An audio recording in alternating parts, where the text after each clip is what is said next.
Hello guys, मैं हूं Aditya Kumar and welcome to AK maths and physics. आज मैं फिज़िक्स पढ़ाऊंगा और फिज़िक्स क्लास 12th का चैप्टर 1 से स्टार्ट करूंगा। इसका नाम है वैद्युत आवेश तथा क्षेत्र, electric charges and fields. So start करता हूं।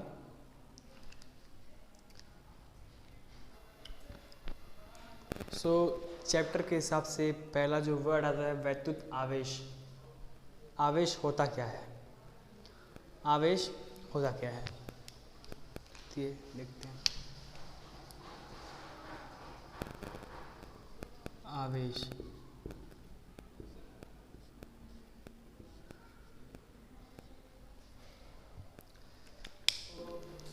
जैसा कि वर्ड आया है आवेश, ठीक।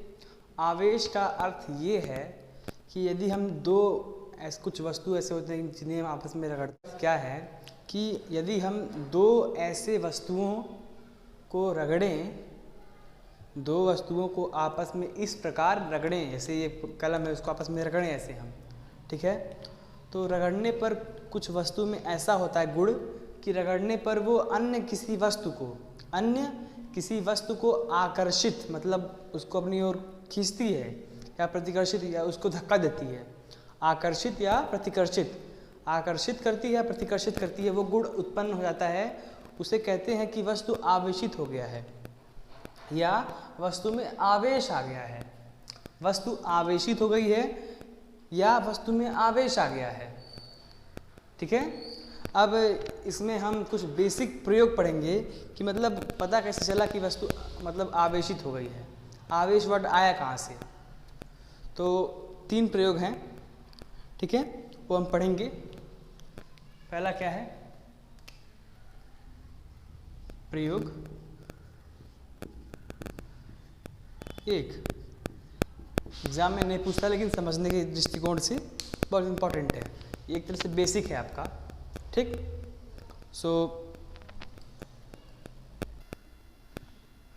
तो प्रयोग 1 क्या हुआ देखिए, यहाँ मैं बताऊंगा प्रयोग 1, ठीक। प्रयोग 2, प्रयोग 2, प्रयोग 3, ठीक। प्रयोग 1,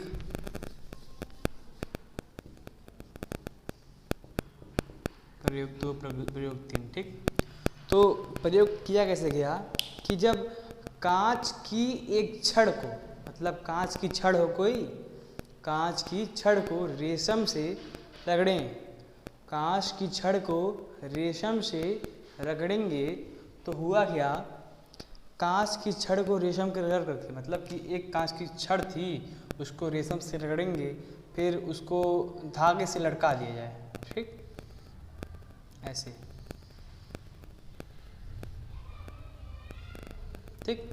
उसको रगड़ करके रेशम से फिर उसको धागे से लटका दिया जाए। फिर उसी प्रकार की एक और कांच की छड़ को रेशम से रगड़ करके फिर उसको भी ऐसे नीचे की तरफ से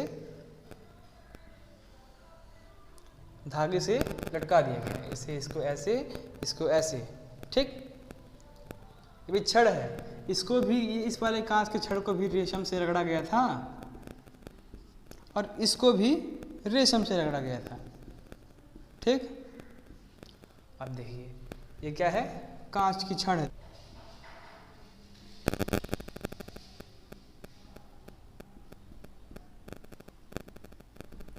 ठीक है। ये भी कांच की छड़ है, ये भी कांच की छड़ है। प्रयोग 2 में देखिए, प्रयोग 2 में क्या हुआ था? प्रयोग 2 में क्या हुआ था देखिए, प्रयोग 2 में क्या हुआ? कांच की छड़ को, यही वाले कांच की छड़ को रेशम से रगड़ करके, कांच की छड़ को रेशम से रगड़ करके उसको फिर ऐसे रस्सी से लटका दिया गया, ठीक, ऐसे, ठीक।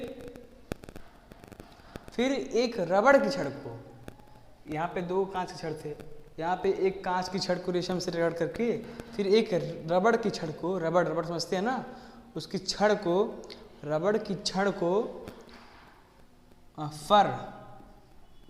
फर या ऊनी कपड़ा कह सकते हैं आप, मतलब दोनों अलग है लेकिन दोनों का गुण एक ही तरह है, ऊनी कपड़ा। ठीक, फर या ऊनी कपड़े से रगड़ करके रबड़ की छड़ को फर या ऊनी कपड़े से रगड़ करके ऐसे लटका दिया गया। ठीक, और प्रयोग 3 में क्या था कि वही रबड़ की छड़ को, दोनों इस बार रबड़ की छड़ होंगी, रबड़ की छड़ को फर से या ऊनी कपड़े से रगड़ करके यहाँ लटका दिया गया। ठीक, यहाँ पे देखिए लटका दिया गया ऐसे। ठीक, तो हुआ क्या, देखिए यहाँ समझने वाली चीज़ है। हुआ क्या, ये दोनों प्रयोग 1 वाले में ये दोनों कांच की छड़ एक दूसरे को प्रतिकर्षित कर रही थी। ये दोनों कांच की छड़ एक दूसरे को प्रतिकर्षित कर रही थी। क्या कर रही थी? प्रतिकर्षित कर रही थी। ठीक, ये दोनों कांच की छड़ एक दूसरे को प्रतिकर्षित कर रही थी। ये कांच की छड़ और ये रेशम की छड़ एक दूसरे को आकर्षित कर रहे थे। क्या कर रहे थे? आकर्षित कर रहे थे। और ये क्या है? रबड़ की छड़। रबड़ की छड़, ये दोनों भी एक दूसरे को प्रतिकर्षित कर रहे थे। ठीक, अब ऐसा क्यों हो रहा था भाई? रीज़न क्या है? तो रीज़न बताने से पहले मैं आपको थोड़ा सा एक चीज़ बताता हूँ एटम के बारे में, परमाणु के बारे में। परमाणु, ठीक, किसी भी एटम के बीच में क्या होता है? न्यूक्लियस। न्यूक्लियस में होता क्या क्या है?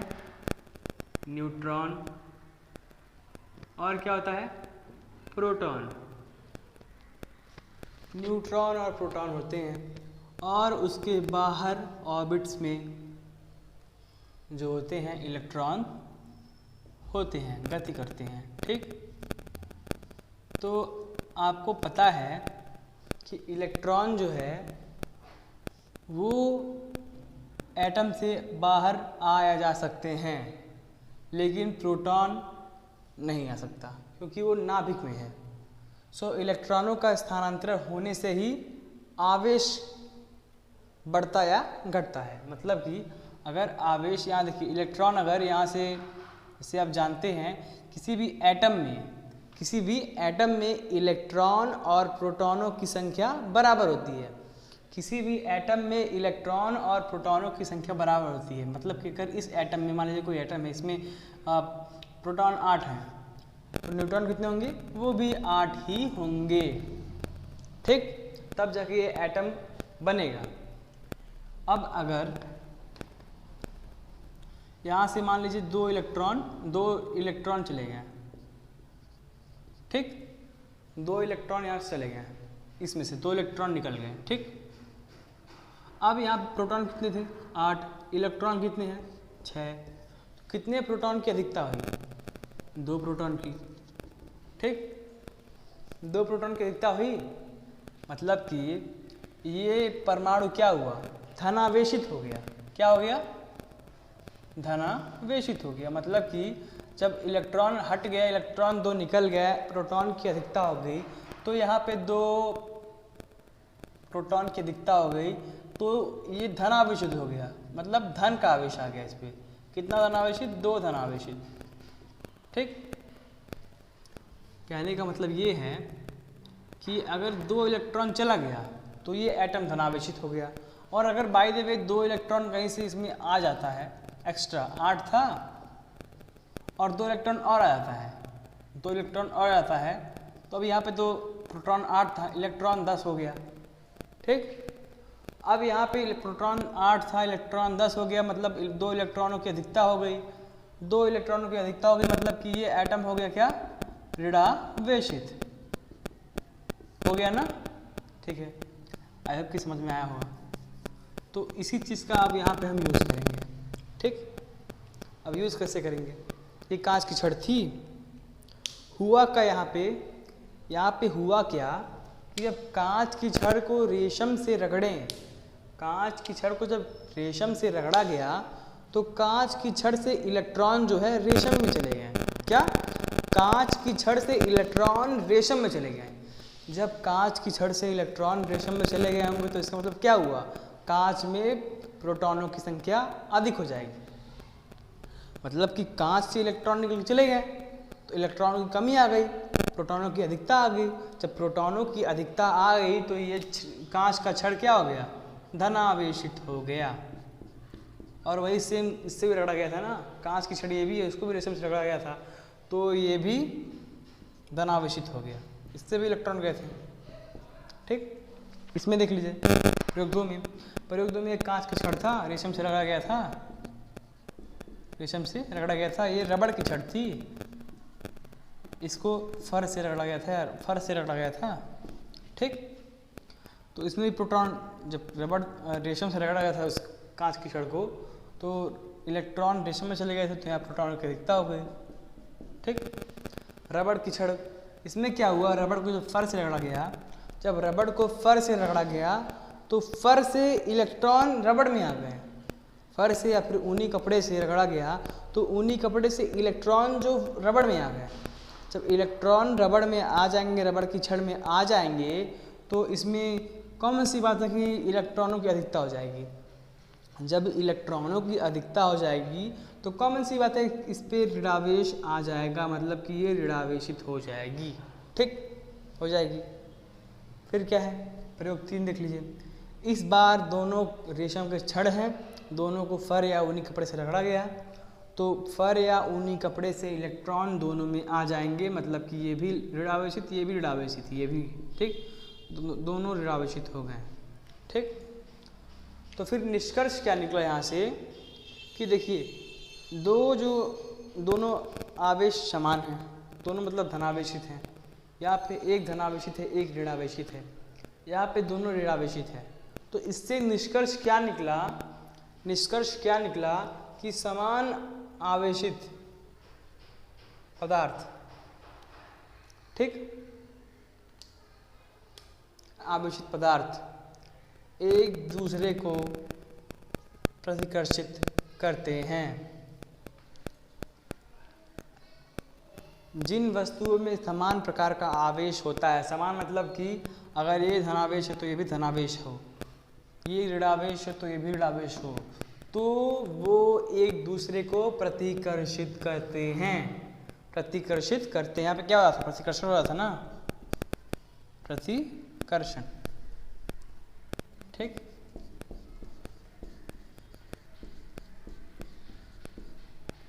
ठीक, यहाँ पे देखिए जिन वस्तुओं में विपरीत आवेश होता है, जिन वस्तुओं में विपरीत आवेश होता है, मतलब अगर एक धनात्मक हो और एक ऋणात्मक हो तो वो एक दूसरे को आकर्षित करते हैं। क्या करते हैं, आकर्षित।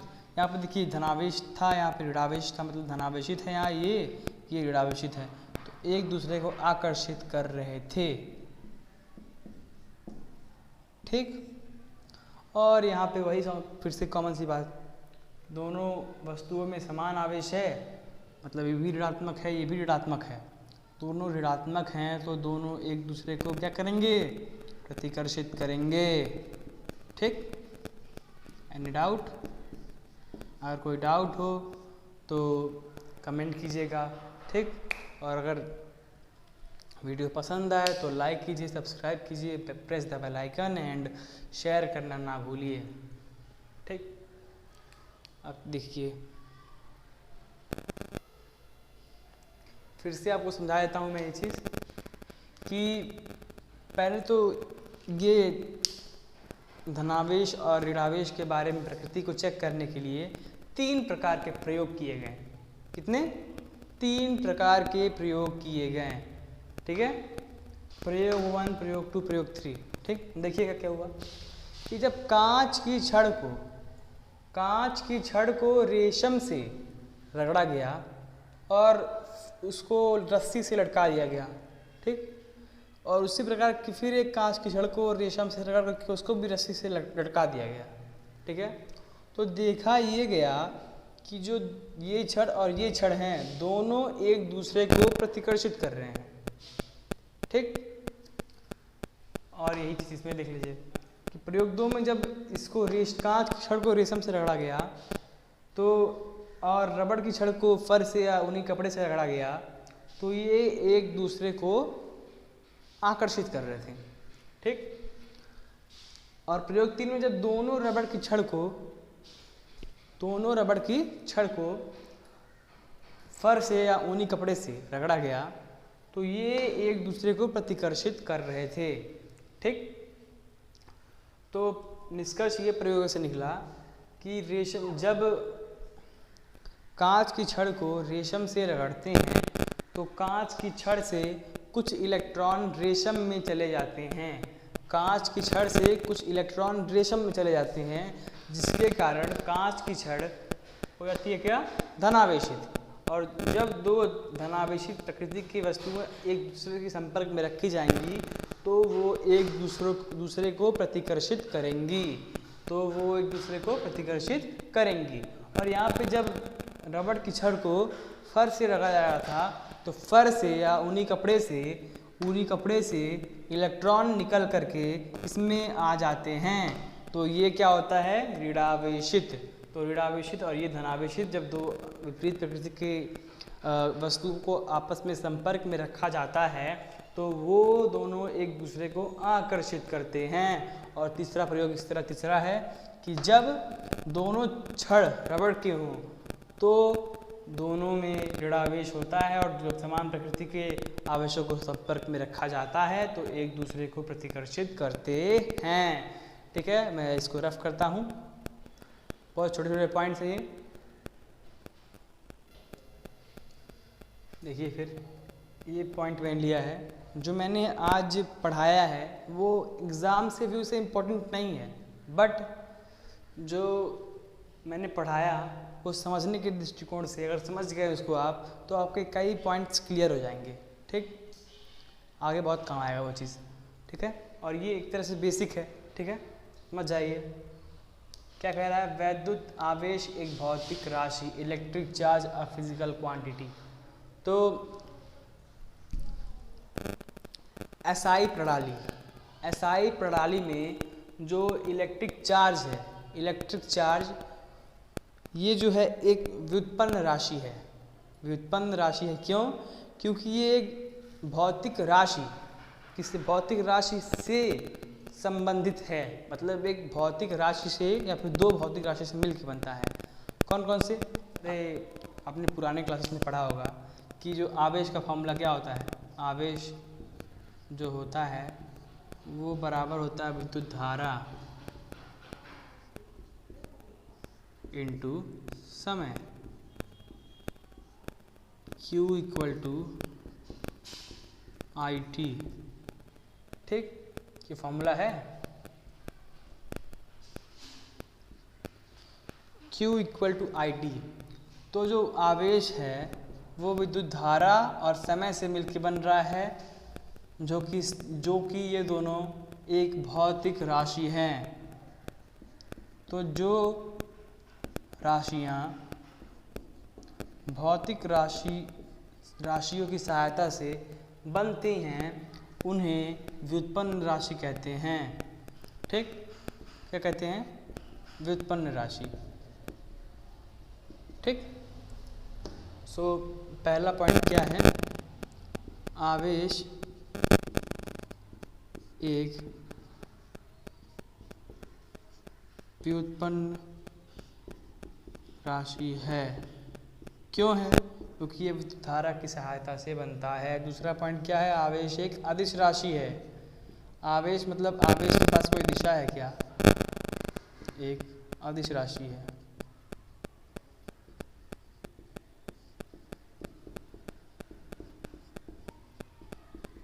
आवेश एक अदिश राशि है। आवेश एक अदिश राशि है। पॉइंट थर्ड देखिए,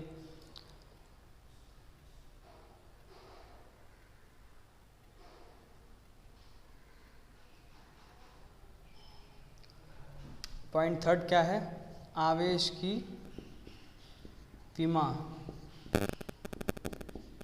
क्या होती है? आवेश की विमा क्या होगी? आवेश की विमा जो होगी वो होगी, देखिए निकाल लीजिए आप ही, आवेश बराबर विद्युत धारा इंटू समय। विद्युत धारा के लिए डायमेंशन का कौन सा वर्ड यूज़ करते हैं? ए। ठीक। समय के लिए टी, या फिर इसको लिख सकते हैं एक ब्रैकेट में ए टी। सो आवेश की विमा कितनी होगी? इतनी होगी। ठीक। फोर्थ पॉइंट क्या है? ये राइटिंग थोड़ी पुअर है बट समझिए, राइटिंग नहीं सही से बैठ रही है, बट प्रैक्टिस हो जाएगी तो अच्छी बन जाएगी इस पर राइटिंग। कहते हैं वैद्युत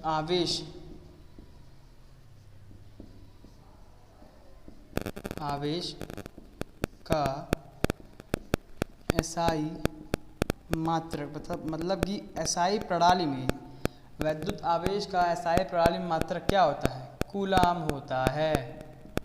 क्या होता है? कूलाम। ठीक। या फिर कूलाम कह सकते हैं, या फिर एम्पियर सेकंड कह सकते हैं, आप दोनों होता है। कूलाम या एम्पियर सेकंड। विद्युत धारा का धारा इंटू समय, तो विद्युत धारा का मात्रक क्या होता है? एम्पियर, और समय का मात्रक सेकंड। तो कह सकते हैं आवेश का मात्रक विद्युत धारा एम्पियर सेकंड या कूलाम होता है। ठीक। 5 क्वेश्चन नंबर 5 देखिए, अरे पॉइंट 5 सॉरी।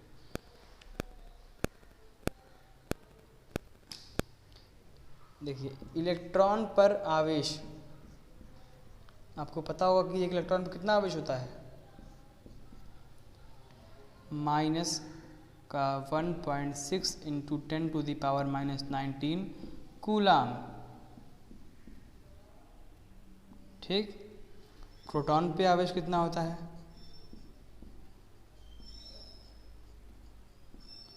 मतलब ये एक इलेक्ट्रॉन का आवेश है, एक इलेक्ट्रॉन का। ठीक। प्रोटॉन पे आवेश कितना होता है? Plus 1.6 into 10⁻⁻⁹ coulomb. किसका आवेश है ये? एक प्रोटॉन का। ठीक।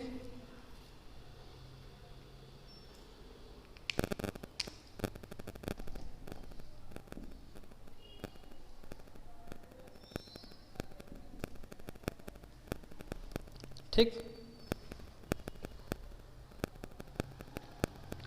सो अगर हम पूछें यहाँ से कि एक कूलाम से, यहाँ पे एक इलेक्ट्रॉन में इतने आवेश हैं, एक इलेक्ट्रॉन का आवेश इतना है, एक इलेक्ट्रॉन का आवेश 1.6 10⁻⁻⁹ कूलाम है। एक इलेक्ट्रॉन का आवेश 1.6 × 10⁻⁻⁹ कूलाम है। तो मैं पूछूं अगर कि एक कूलाम में कितने इलेक्ट्रॉन होंगे, एक कूलाम में कितने इलेक्ट्रॉन होंगे, तो आपको मैंने एक, जैसे आप मैथ में पढ़ते हैं ना, जैसे आप मैथ में पढ़ते हैं कि 5 पुस्तक का मूल्य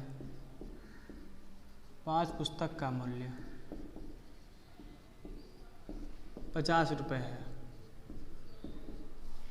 तो एक पुस्तक का मूल्य कितना होगा? कि क्या करते हैं आप? 50 में 5 से भाग देते हैं तो कट जाता है, 10 आता है, 10 रुपये में मतलब हुआ। मतलब कि 5 पुस्तक का मूल्य 50 रुपये है, तो एक पुस्तक का मूल्य कितना होगा? 50 में 5 का भाग देंगे, बचेगा 10, तो मतलब एक पुस्तक का मूल्य 10 रुपये। तो उसी प्रकार अगर एक इलेक्ट्रॉन का आवेश इतना कूलाम है, एक इलेक्ट्रॉन का आवेश कितना कूलाम है? -1.6 इंटू 10⁻⁻⁹ कूलाम। तो एक कूलाम में कितने आवेश, अगर हम ये पूछें एक कूलाम में कितने आवेश, तो वो कितना हो जाएगा? यहाँ से इसको या फिर इसको आप भेज दीजिए, इसको आप उधर भेज दीजिए, तो क्या हो जाएगा? इस 1.6 इंटू 10⁻⁹ में इंटू 1 कर सकते हैं हम, तो 1 को इधर छोड़ दे रहे हैं हम, इसको ये इतने को मैं भेज दे रहा हूँ उस पक्ष में, तो उस पक्ष में भेज देंगे हम, इधर मल्टीप्लाई में है, उधर जाएगा तो डिवाइड हो जाएगा। 1.6 इंटू 10⁻⁻⁹। ठीक। अब देखिए ये मैंने इधर भेज दिया, ये माइनस चिन्ह ज़रूरी नहीं है, हमको संख्या चाहिए ना, संख्या चाहिए, माइनस ले या ना ले डजेंट मैटर, परेशान मत होइएगा आप लोग कि माइनस कहाँ गया। माइनस आप लीजिए या ना लीजिए, हमको एक कूलाम में कितने आवेश है वो कितने इलेक्ट्रॉन है वो चेक करने हैं। ठीक है। तो एक कूलाम में चेक करने, तो मैंने एक को यहाँ छोड़ दिया, एक को यहाँ छोड़ करके ये इतने को उधर भेज दिया, ठीक।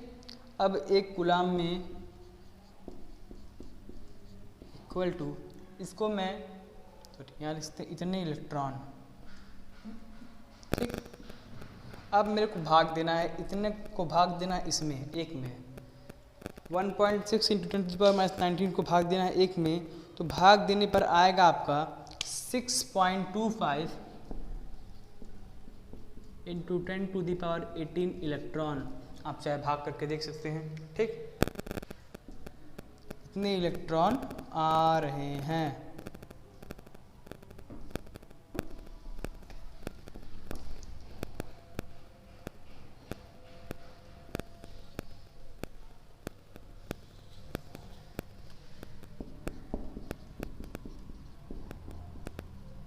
ठीक, मतलब कि एक कूलाम में इतने इलेक्ट्रॉन होते हैं, कितने होते हैं 6.25 × 10⁻18 इलेक्ट्रॉन। ये जो वैल्यू है ये मेरी तरफ से इम्पोर्टेंट नोट कर लीजिए, बहुत काम आता है ये वैल्यू, बहुत सारे न्यूमेरिकल्स में काम आएगा, सिर्फ एक चैप्टर में नहीं, फिजिक्स के लगभग सारे चैप्टर्स में इस वैल्यू को काम आता है, ठीक। सो इस वैल्यू को याद कर लीजिए आप लोग, और ये पॉइंट्स आप इग्नोर मत कीजिए, इसको पढ़िए, ध्यान से पढ़िएगा। सो ये आज का क्लास यहीं ख़त्म करते हैं। अगला क्लास कुछ इम्पोर्टेंट होगा, मतलब कि अगले क्लास में हम पढ़ेंगे, अगले क्लास में हम कूलम्स लॉ पढ़ेंगे। कूलम्स लॉ मतलब आप समझ जाइए, इम्पोर्टेंट टॉपिक है ही, और मैं बताऊंगा और बहुत ही इजी वे से बताऊंगा। सो आप देखते रहिए, और अगर वीडियो पसंद आए तो प्लीज़ लाइक कीजिए, सब्सक्राइब कीजिए और press the bell icon, comment भी कीजिए और शेयर करना ना भूलिए। आपके शेयर करने से हमें इंस्पिरेशन मिलेगा कि हम आगे और वीडियो बनाएं। So please share.